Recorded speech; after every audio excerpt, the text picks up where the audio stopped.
All right, guys. So we've got a mostly working form here with very basic functionality. What we're going to be doing is adding in a way for the user to select a size. So under the address here,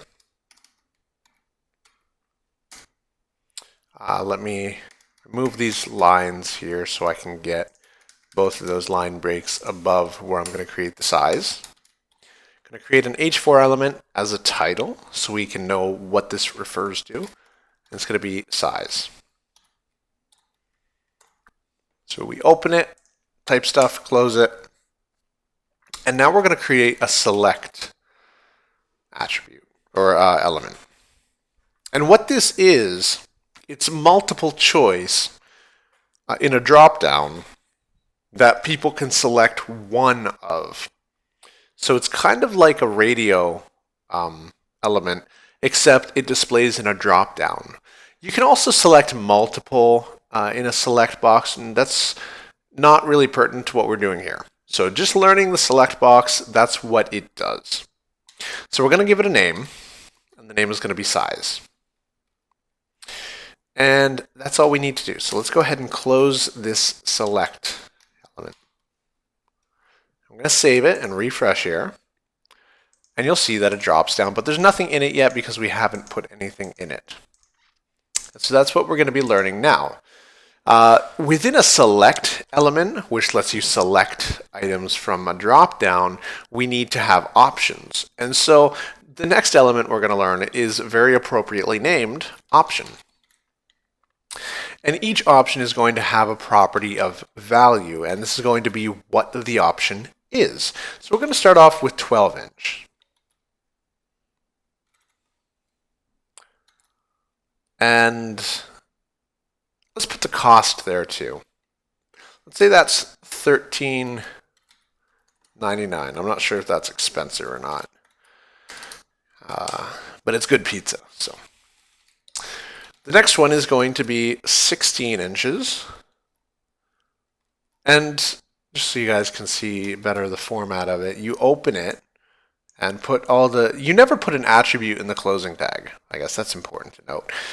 You only ever put attributes within the opening tag itself. So we're going to say 16 inch, and we're going to say that is going to be $16.99. On the next line, and we don't need to add line breaks or anything. It's all automatic here within the select list.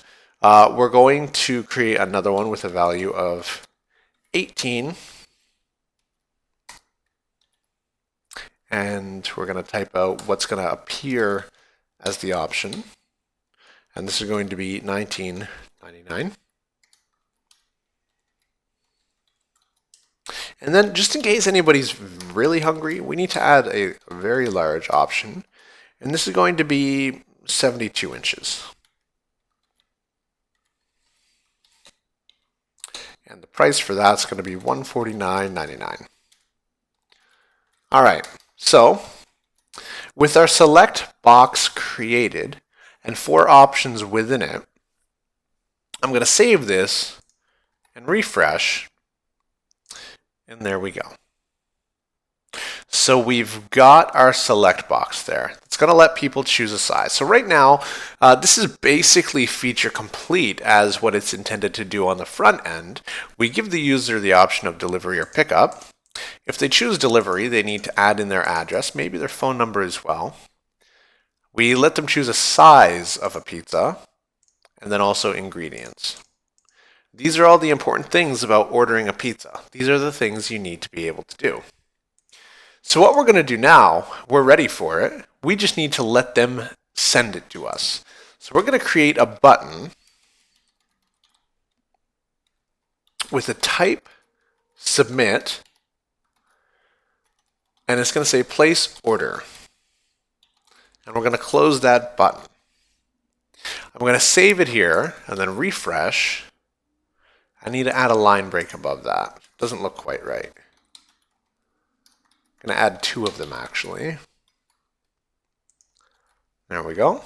So now what we're able to do is we're able to select a few different ones and then hit place order. And as you can see, I've made this a get method.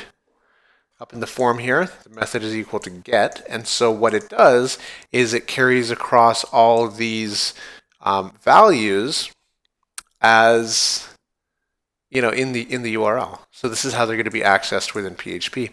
If you wanted to automate this a bit, this is why you would use get. If you want to send someone directly to a page and send parameters to that page as well, you're going to use this. So if I sent you a link like this, it would automatically order you a pizza at my address.